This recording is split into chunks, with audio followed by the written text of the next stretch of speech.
Welcome to the third episode of Solving Puzzles.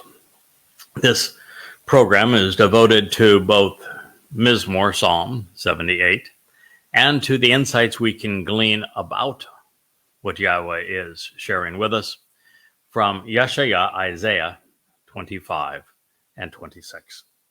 There's a lot to learn, so we're going to jump right back in, retracing some of the steps that we had perused previously so that we can move through the commentary from our God in context. So it commences. Please choose to incline and extend your ears to the words of my mouth. Mizmor lyric Psalm 78:1. In other words, Yahweh wants his people to listen to him. He did not ask them to pray to him, which puts religious Jews in quite a pickle because they spend a considerable amount of their time bobbing their heads against a wall that an anti-Semite in league with Rome erected 2,000 years ago. And when they actually listen to another voice, it is of rabbis living and dead. So this is really quite different than what the religious would do. It continues, I will open my mouth in Mashal, Proverbs, by drawing pictures with words, which convey profound maxims through similes, sometimes poems, allegories, and metaphors.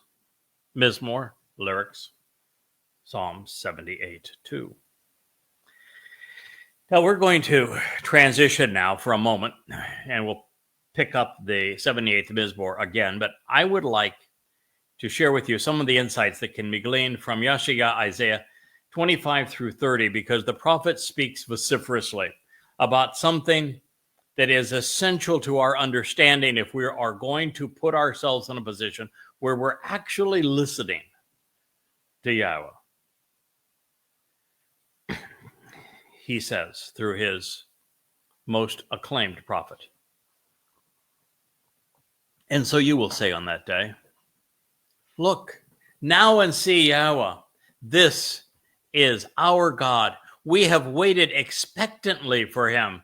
He is delivering us, keeping us safe, liberating us, indeed saving us. This is Yahweh, whom we have anticipated, and we are rejoicing, glad in his liberation and deliverance. Yeshaya 25:9. This speaks of a future time, because there isn't, even one religious Jew or political Jew in Israel that would say this today. They're not looking to see Yahweh. Some are anticipating an unknown Messiah. Some are anticipating that Trump is going to deliver them from the onslaught of Hamas. Some believe that Netanyahu is going to lead them to safety and win this war. Some believe that it's the progressives who will wrap themselves in flags of many colors. All would be wrong. And until Israel just embraces this simple truth, look now and see Yahweh, that it's going to continue to be very dire. In fact, over the next 8.5 years, Israel is going to go through the most difficult period of its existence, worse even than the Holocaust, which is being celebrated in remembrance of its liberation from Auschwitz today. Now, for this to occur, for there to be a significant number of Israelites and Yehudim who say, on this day, look now and see Yahweh, this is our God, something profound had to happen, because for the last 3,000 years, certainly for the last 2,700, since Yeshayah scribed these words on behalf of Yahowah. There haven't been any Jews that would even say Yahweh's name. They erased his name from their lives. They will not ever reference Yahowah as their God. They are not anticipating his return. And that is universal among Jews. And since that's universal and has been so for 2,700 years, something profound had to change for this to be so. And Yahowah explains this throughout his prophetic testimony. And he says that there will be a Gentile, a Nakri, an observant foreigner, the man from Edom, his cold voice, a Bashar, a herald, who will reintroduce his name to his people. And without that, this prophecy could not be fulfilled.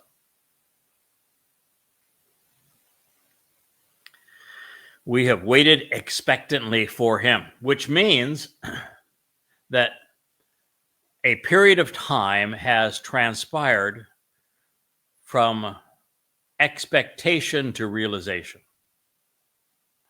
Previous statement, look now and see. This is Yahweh our God. We have waited expectantly for him, and he has delivered us. He has liberated us. He has saved us.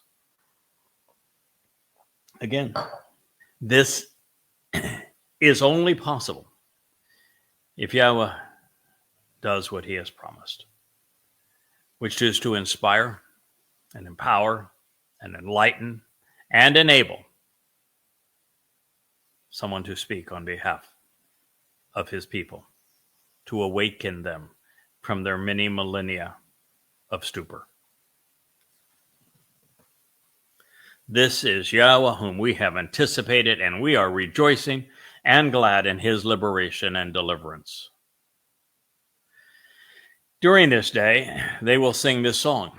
In the land of Yahudah, our city has been empowered and is strong, becoming a place of salvation, protected and fortified.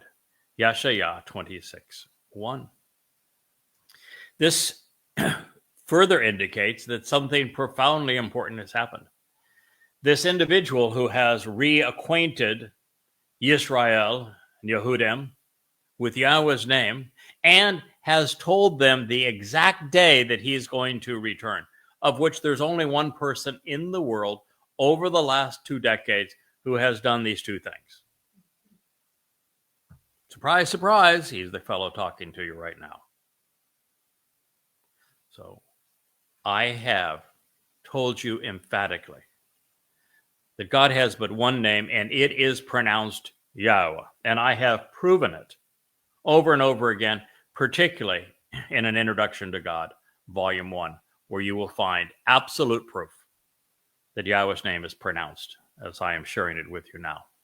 And throughout the 35 books that sit on the shelf at YAHOWAH.com, which I am now presenting to you through these blogs, one of the things that you will learn is I am emphatic also about Yahweh's timing.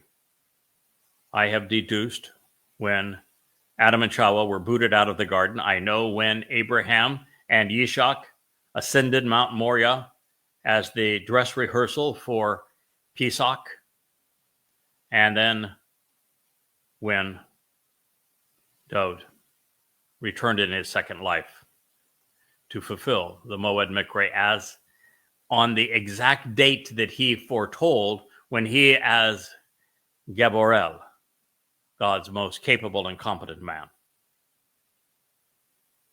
arrived in Jerusalem to fulfill Pesach, Matzah, Bakorim in year 4033 CE.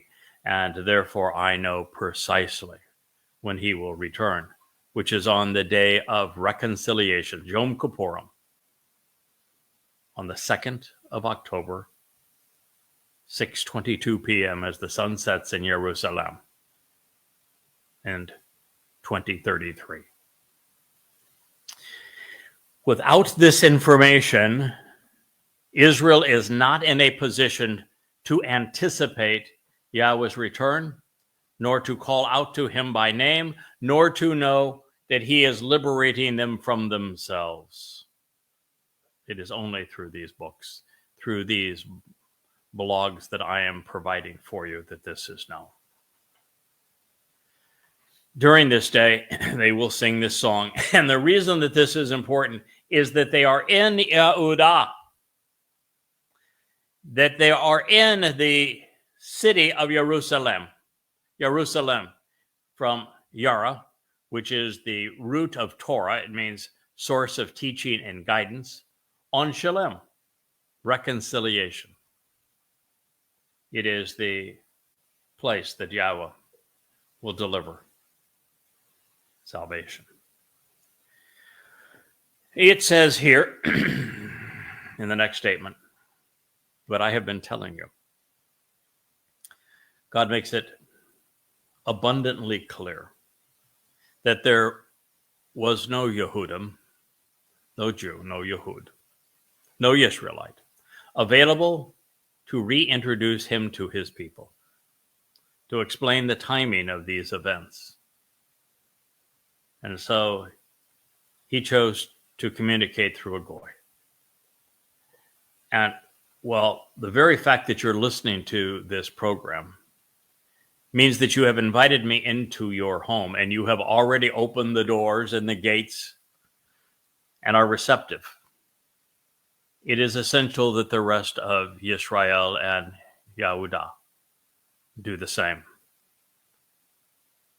The prophet was inspired to say, open your gates and doors so that the correct and vindicating goy, goy sadak, the goy who is right, who is trustworthy and valid, who has been observant, shamar, and who is trustworthy, may enter. Well, that's a lot for Yeshaya 26:2. First of all, God's saying, open your homes, open your towns, open your cities, open your communities to a goy. Because this goy is correct about God. Because this goy will vindicate you before your God. Because this goy will tell you who your God actually is, Yahweh, and the process he used such that you can be right with him too. And he will tell you when every important moed mikre and every important act between the time that we were escorted out of the garden to the time that we will be invited to return to it has and will occur, so that you can be among those who are looking for Yahweh, who have anticipated his arrival, and who will be in Jerusalem on this day. And that is because this is no ordinary goy. This is the goy of whom Yahweh spoke hundreds of times throughout the Torah and prophets. Yes, indeed. He has spent 23 years learning to be correct regarding Yahweh. He is the righteous goy. He is the valid goy who has been observant. That is the entire method of being able to make these pronouncements, to lead you back home, to reintroduce you to your God, is having been observant. In fact, one of the titles that has afforded to the role I'm playing is Nakri, in making it personal with Yahweh. First presented during the dedication ceremony for the house of Yahweh's name, called the temple, by Solomon when it was completed. He said, be observant, Yisrael, because your Nakri comes to you.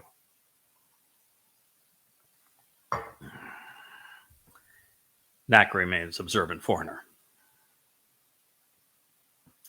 God says specifically that I am trustworthy. The reason I'm trustworthy is that my testimony is consistent with Yahweh's testimony, and Yahweh is reliable and dependable. That's quite a thought, isn't it? Having spent all of these centuries trying to keep the goy out, Yahweh telling you, don't follow the ways of the goy. He's saying, now open your doors and let this goy into your home, into your hearts, into your mind, into your cities, communities, and towns. Because he's right. Right about the thing that means more than anything else in the universe. He goes on to say, thoughtful, inspired, and motivated. Well, that would all be true. Yitzir. Creative, inclined to reason, hardworking, and purposeful. Boy, my wife can attest to that. She's known me now intellectually through correspondence for more than 15 years. We've known each other as a couple for, just now over 7 years.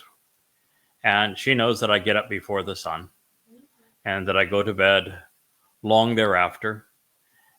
And that all of that time, I work at a single thing, observing the words of Yahweh so that I can present them to you as accurately as is possible, and then share the insights that can be gleaned from them, so that having been inspired and thoughtful about his words, you will see that I am entirely motivated to share them with you. Thoughtful, inspired, and motivated. Upheld, supported, and steadfast.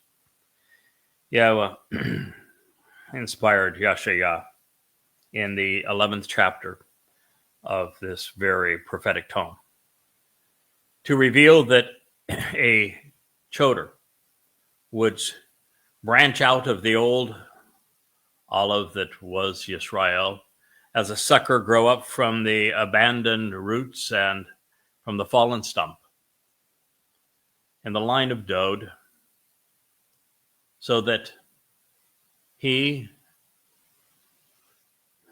inspired by Yahweh's seven spirits, emboldened, enlightened, empowered,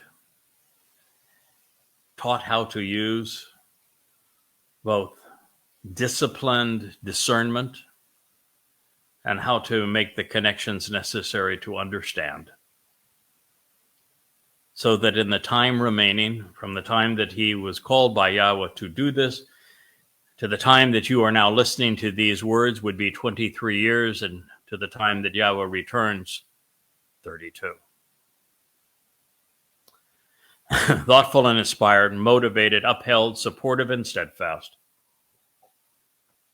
You watch over and protect the one.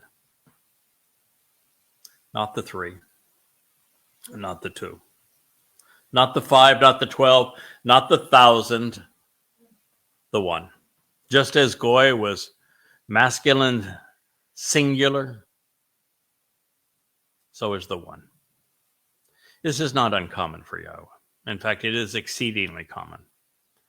Yahweh spoke for or through Moshe when Aaron and Miriam said that they could speak for God too. Yahweh shut them down immediately and said, no, you don't. When the rabbis claimed that they speak for God too, he shut them down as well. There, throughout the prophetic text of Yashayah, the first 10 chapters are all an attack on religion, particularly Judaism. When it came time to affirm the covenant, to write of its fulfillment, Yahweh chose to speak through Dode. And now it's time for the third and final Zeroah. And Yahweh has said that he will communicate all of this through the one.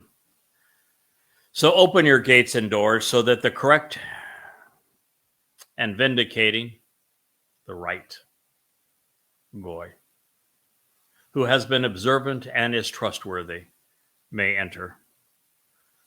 Thoughtful, inspired, and motivated, upheld, supportive, and steadfast, you watch over and protect the one who is completely devoted to reconciliation.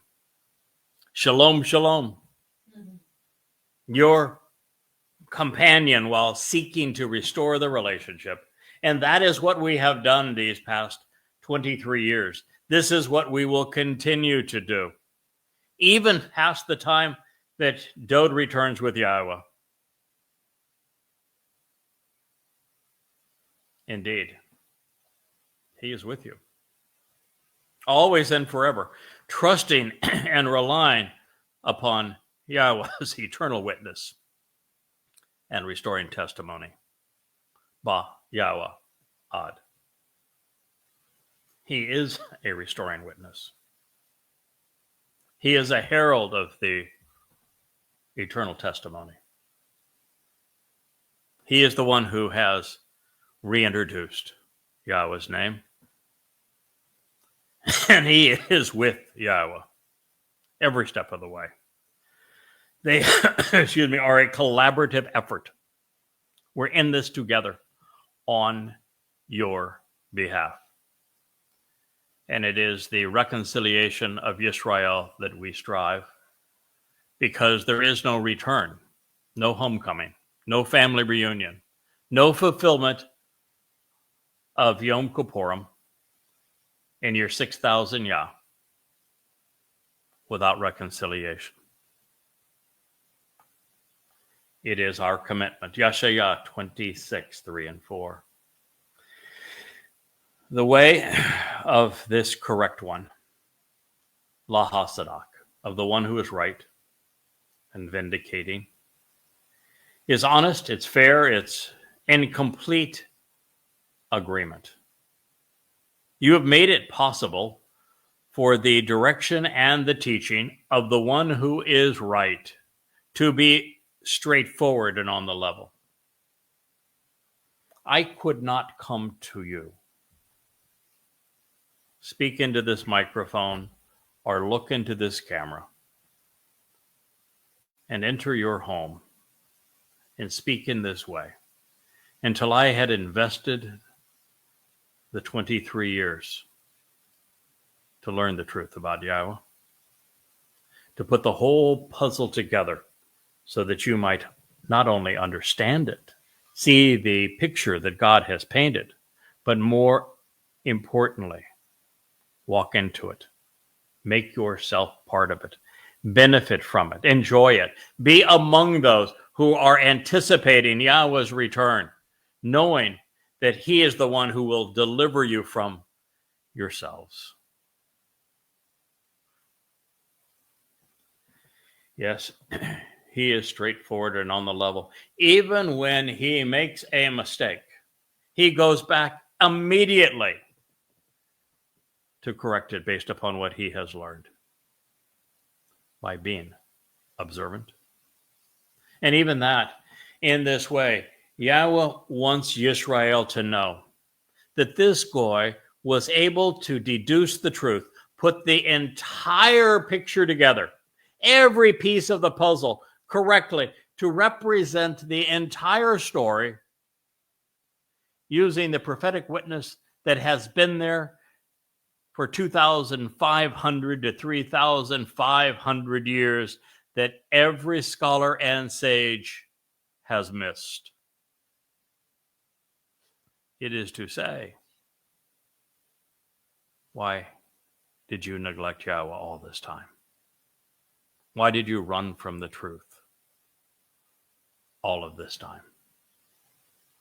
It is also to say, you want verification that what I am telling you is correct?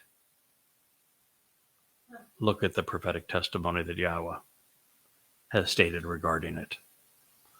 Everything I convey to you was revealed by Yahowah between 2,500 and 3,500 years ago. It is all validated through Yahweh's prophetic record. And wouldn't it be interesting for you to know that the year I started was the year that the Dead Sea Scrolls were first published, so that I could correct the Masoretic text and reveal this message from the oldest manuscripts. And so as a result, boy, there's that name again. And it isn't Hashem, and it isn't Adonai, and it isn't Yahweh. It certainly isn't Jehovah. It isn't Jesus or Christ. Yeah, well, it certainly isn't Allah, and it isn't the Lord. What it is Yahweh. And sadly, Yehudim, Yisrael, you have erased Yahweh's name from your life. Even now you will go to the nth degree to deny it. Where has that got you? You know, after 3,000 years of making the same mistake, you think somewhere along the way, some enterprising lad would say, why are we doing this? It is not working out for us, and it's clearly against Yahweh's will. Because he said, I want to be known as Yahweh forever. That is the only name that I wish to be recalled. So as a result, Yahweh, we confidently wait, anticipating these benefits by way of your misvat, exercising good judgment regarding your resolution. This again, all of this time, no one has properly explained what mishvat means, and it wasn't hard. One of the things you learn very early on, if you have an open mind and you are disciplined and skilled in the procedures you use to comprehend, I would call it chakma, is that there are hosts of Hebrew words where a very common term is preceded by mi or ma, the two most common Hebrew interrogatories. And they suggest that whatever follows is something we should ponder, that we should question, that we should inquire about, consider the implications of it. And in this case, it is shafat, a very common Hebrew word. Shafat means to judge, to make valid decisions, to exercise good judgment, and thereby resolve disputes.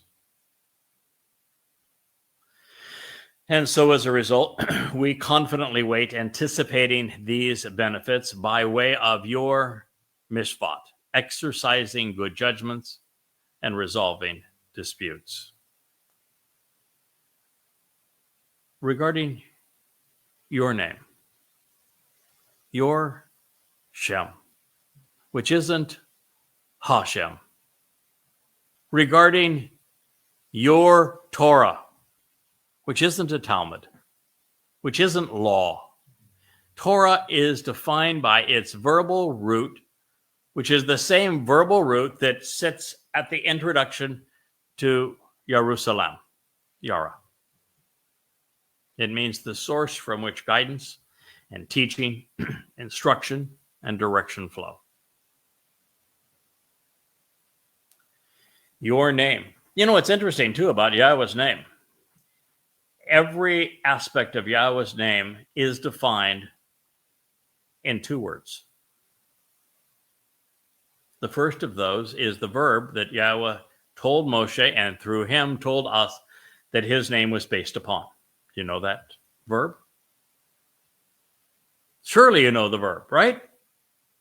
He told Moshe that the verb upon which his name was predicated is, was, and always will be. The Hebrew word for is, was, and always will be. Haya. Haya tells you how to pronounce the yod and the Hey and Yahowah. Means that there's only one letter now to pronounce correctly. And this declaration of Yahweh's name was found in what book? Oh, the Torah. There it is. And how do we get the O sound in Torah? From the wall. Mystery solved. Teaching has its benefits. Your name explained because of your Torah, and for the pleasure and satisfaction it brings our souls, such that this is what we desire. Can you imagine how different that is from religious Jews today, stuck as they are in the 18th century? Open your gates and doors so that the correct and righteous goy who has been observant and is trustworthy may enter. Fat chance them saying that.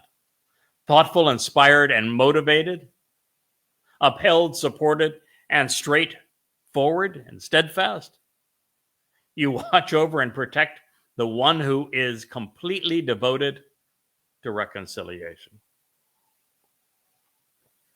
Most Jews don't even know that their relationship with Yahweh is estranged. Well, I don't even know Yahweh, so how would they know the relationship with him is estranged? But it is, and he's made that very clear.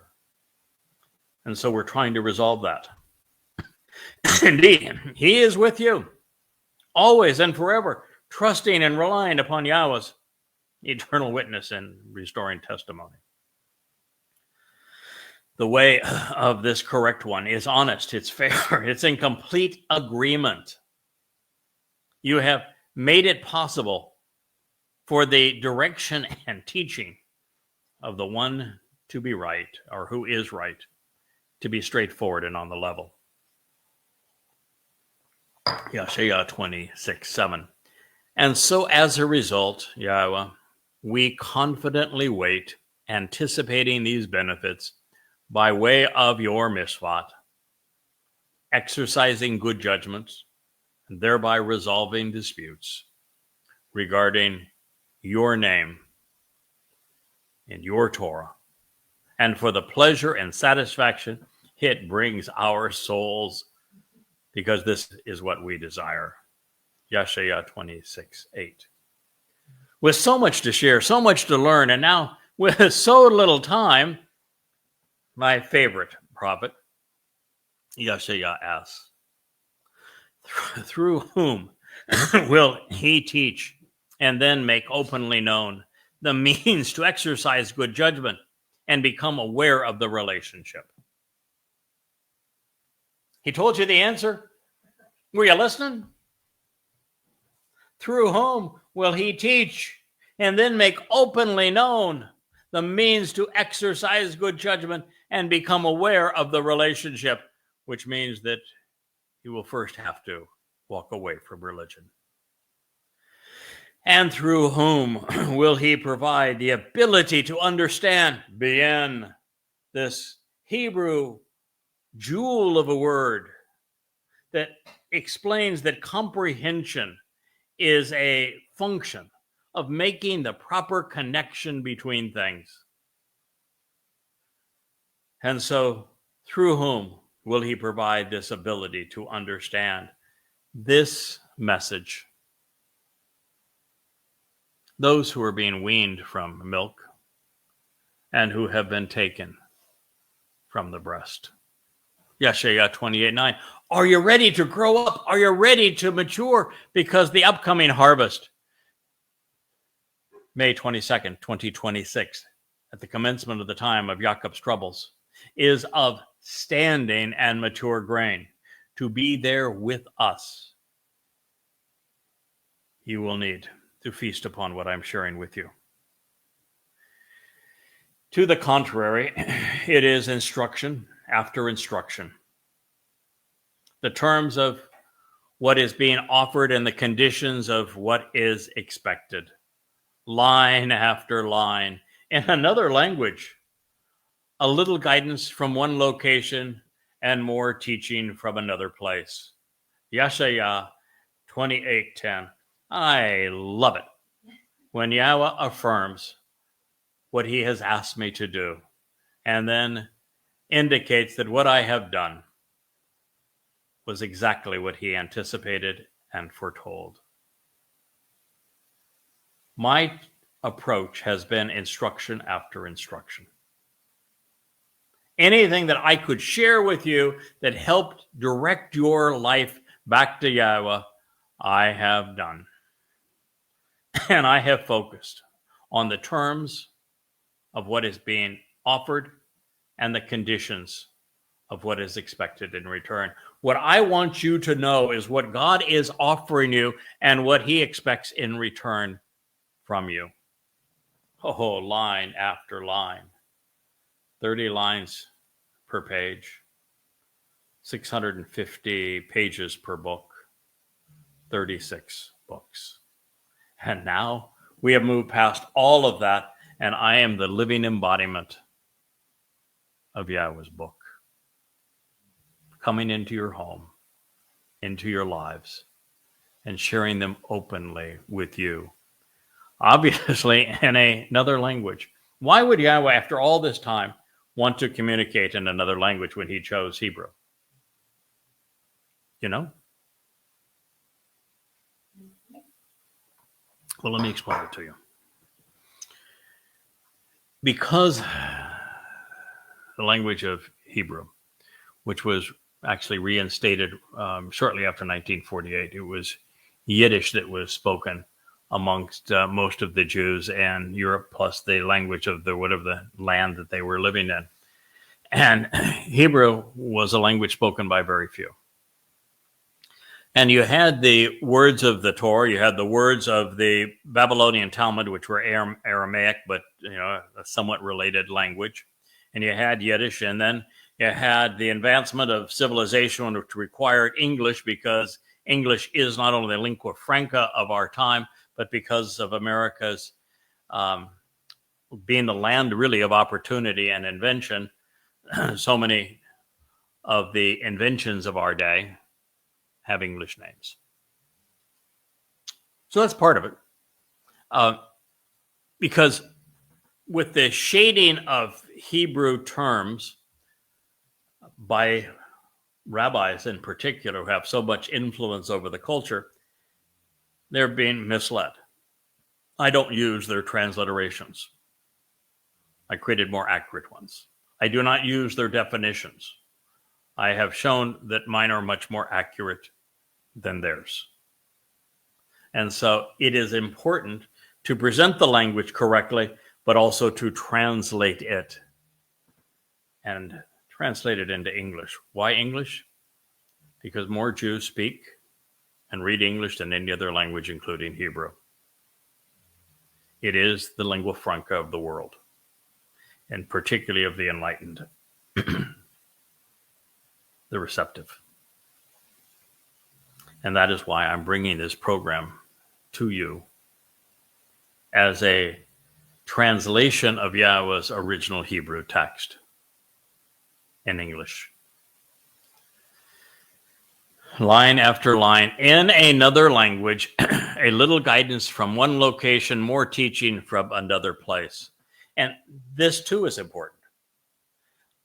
I could have done what I was asked to do many times, and now with there's a mini rebellion that was afoot, and their condemnation of my approach, and they know exactly who I am because they've been with me along the way, was that I didn't translate the entire Torah, but instead translated some from here and some from there, and that I was as interested, if not more interested, in sharing guidance from each of the locations. Now, I've translated the majority of the Torah. I've translated the majority of Yeshaya, Isaiah. I think 90% of it. I have translated something from all of Yahweh's prophets. And, well, if you write 36 books, they average 650 pages per volume.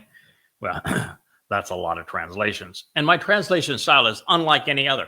I put in bold the key elements that God was conveyed in an amplified format. And then I put the generic form of the word being translated in a parenthetical so that you could copy and paste it into any search engine to validate that my translation was accurate. And then if that translation needed further elucidation, I would add to the text in a standard typeface more insights regarding it. No one has ever taken this approach before.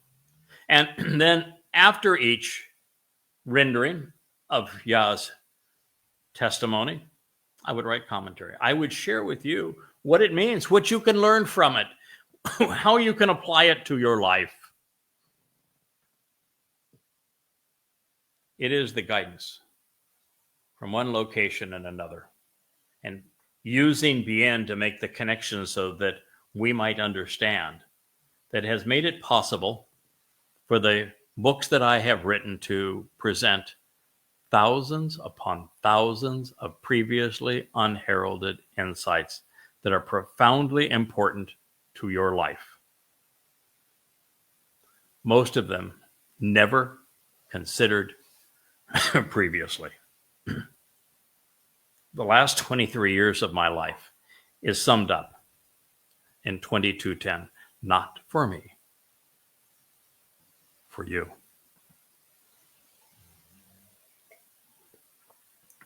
In a short period of time, less than 8.5 years from now, as we are in the early days of 2025, and Yahweh is returning with the Dode in the early fall of 2033, the Messiah's return is therefore imminent. And after the Shabuah and the Towrah harvest, there will be a mortal remnant of the children of Israel. And they will only have 10 days to come to their senses and to be prepared to exist in Yahweh's presence. They must be afforded reasons to disassociate from Israeli politics and Judaism and to begin a relationship with Yahweh, whom at this moment, some of them are just now receptive to knowing. All the while, progressives and communists, the religious and the political, the conspiratorial and the patriotic, particularly the militaristic, including every remaining Christian, Muslim, Haredim, must all be removed. And they will at this moment. Those being saved from them, and to a large degree from themselves, will need to know how to properly observe and anticipate the events of Kippurim. And I'm here to tell you, there'll be no twirling chickens involved. Just saying. What's actually going to happen on Towrah is really interesting. Because of the events of Towrah, Yahweh has, from the very beginning, even from the creation account, indicated there would be two men, which he calls luminaries, through whom he would fulfill the Moed Mikra. And one of those two men is speaking to you. His name is Yada. And he's going to serve as the Adamah Parah on the Shabat, the Saturday of the day called Yom Teruah, not Rosh Hashanah. If you're celebrating Rosh Hashanah at that time, you are not going to benefit from this. But if you recognize that the actual name of the day from Yahweh's Moed Mikra is Yom Teruah on the Shabbat, the Saturday, which is a September 24th, 2033, to the backdrop of a full solar eclipse. The Adamah Parah, the man from Edom, is going to offer his life on behalf of the remaining remnant of Yisrael, as it is foretold in Numbers 19, with the sacrifice of the red heifer, which is a fulfillment of the dress rehearsal that Eliah, who will be the master of ceremonies, that's why he's being brought back, did 2 millennia, 888 years previously, when he renounced the religious and political leadership of Israel back then. And also, of course, there was a bowl, there was water, there was fire, just as there will be on this day. And as a result of what will transpire, those who oppose Yahweh will be annihilated, just as happened on that day. And those who embrace what is happening will benefit as the adulterous woman of Numbers 5. They're going to be purged of the religious and political guilt, such that Israel is ready to be betrothed to the returning Messiah and King, David. There's a lot going on, and this is what, Yahweh wants you to know about this day and this time. And so, purged of religion, Yehudim will be celebrating in a very different way. With the Talmud gone, this will be Yahweh's first opportunity to present his Torah to his people in a way that they will understand and respond appropriately. In fact, it is on Yom Kippurim, when Yahweh returns with Dod, that he is going to write, literally write, a copy of his Torah teaching and guidance inside of every one of his surviving children. And that is why they're opening up their homes in anticipation of this to this goy, something they would never otherwise consider. The only way that God can encourage you to listen to what we have to say is to tell you about it 100 times in his prophecies, so that when you hear it, so when you read it, so when you reaffirm it, you will recognize the creator God of the universe, the God of Abraham and Ishak and Jacob, is speaking to you through him. And he wants you to listen. Without this song being sung, without Yahowah's explicit endorsement of the Choder, the Bashar, the Kol, the final Zeroah, and especially after Jews have been harassed by Gentiles for a millennia, particularly under the religious trash of Christianity and now Islam, you would have been otherwise hesitant to accept Torah teaching from the last witness. So as these infants now grow into adults, they become part of the standing grain that can be harvested. God is telling us that someone needs to be teaching them. And that is not going to be, they cannot continue to be suckling babes. Yahweh is putting his people on notice that there is a lot for them to learn. And there is a very short period of time for them to absorb these instructions and directions, the terms and conditions, if you will, line after line, that must be properly translated and explained in the language known by Yehudim at this time. As is the case with every question posed by one of Yahweh's prophets, Yahowah knows the identity of this witness and teacher. In fact, Yahowah is the man responsible for writing the textbook on how to be a choder, and more importantly, how to respond to him. He knows that there will be a final and third Zeroah, and that the first was Moshe, the most important was Dod. He is aware of Yahweh's Nakri and speaks often of him. And that is where this gets really interesting, because Saw and Ka, the words in Hebrew that were repeated in the previous statement, both have a light and dark side. And while they are perfectly suited to describe the contents of the books that I have written as Yada Yahowah, to know Yahweh, those stubbornly singing the sour notes will do so to the very end, striving as progressive and religious Jews. They will chafe at this assault on their credibility. The prophet continues to share these inspired words from Yahweh. For indeed, with foreign lips speaking, a currently unfamiliar language, in a future foreign tongue, he will continuously speak to these particular people and this family, to whom and to show the way, the benefits of the relationship, he is actually and actively expressing all of this on their behalf. This will provide spiritual tranquility and contentment for those seeking to be nourished and to recuperate.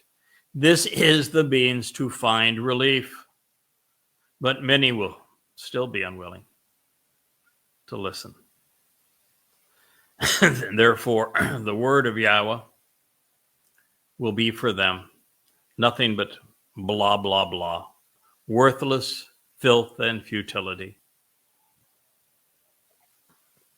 Just a bunch of commandments, a drumbeat of endless rules, nothing but one line after another of meaningless gibberish, a little from one place, a little more from another. As a result, they will walk accordingly, and they will stumble and fall. In the end, upon their asses, they will be scrutinized and broken. They will be ensnared and taken away. Yeshayah 28:13. It's always an alternative. You can be with Yahweh and engage in the relationship, or you can be with the rabbis and be religious. You can know what Yahweh conveyed to you and benefit from it. Participate in the covenant. Attend the invitations to meet during the Mikra. Know your God's name. Know his son's name, the Messiah's name, Dod, and what they collaborated on for your benefit. Or you can live with the blah, blah, blah and the meaningless gibberish and the drumbeat of endless rules. You can stand with Yah or stumble and fall. Should we need reminding, it is the rabbis who rule over Yehudim and Jerusalem. Today they're even protesting, not wanting to be part of the draft to protect Israel, but instead to be parasites and spend all day wallowing in rabbinical manure.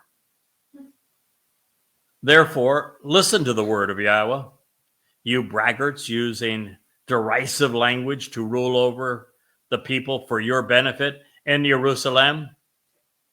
Jerusalem 28:14. Listen to the word of Yahweh, not of rabbis, not of even of Hashem, not of G-D. Listen to the word of Yahweh. You braggarts with your derisive language, all seeking to rule over the people, all for your financial benefit, especially in Jerusalem. Indeed, you have said, we have made a covenant with the dead. Yeah, you have. You go off and you do your pilgrimage just to the tombs of dead rabbis. You honor dead rabbis as if they were gods.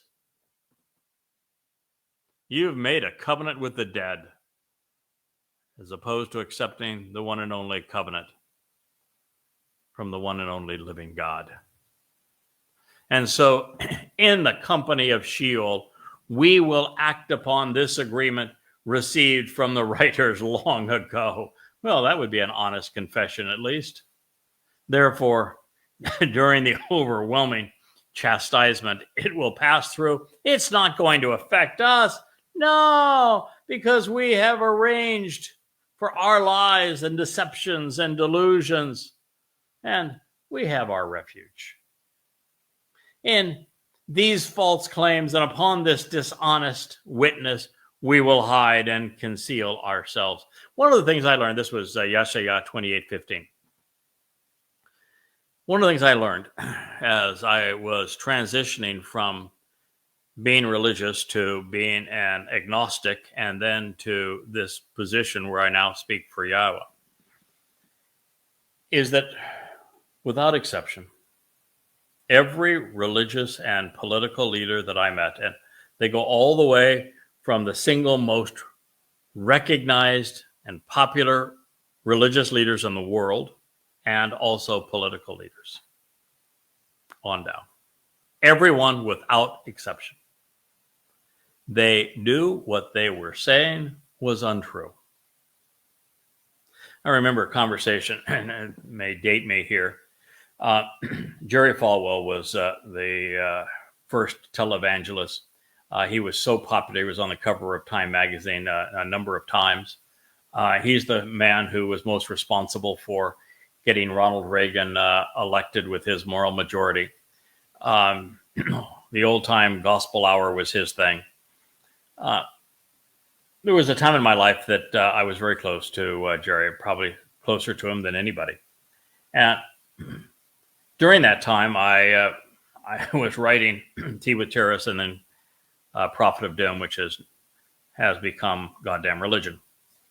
And I recall a day I'd asked Jerry for a very long lunch. I anticipated it was going to be 5 or 6 hours. And I had come in with a white paper, about 12 pages long, of evidences that were irrefutable against the religion of Christianity, which he was preaching. And I asked Jerry, I said, I want you to bring your top Hebrew scholars, your top Old Testament scholars, because you have a university, Liberty University was his. I want you to bring them all to lunch. Because I want to go through this and I want to hear their response. And I went through it all. There was no Jesus Christ. Yahweh was God's name. The Shabbat has not been replaced with Sunday. Yahweh has 7 annual invitations, and they do not include Christmas and Easter. On and on it goes. There never was a Christian cross as it's depicted. There is no Trinity. The Christian New Testament contradicts Yahweh's testimony, so it cannot be true. Paul admitted that he was demon possessed. On and on it goes. So I went through it all. And the Hebrew scholars were just silenced. All of them.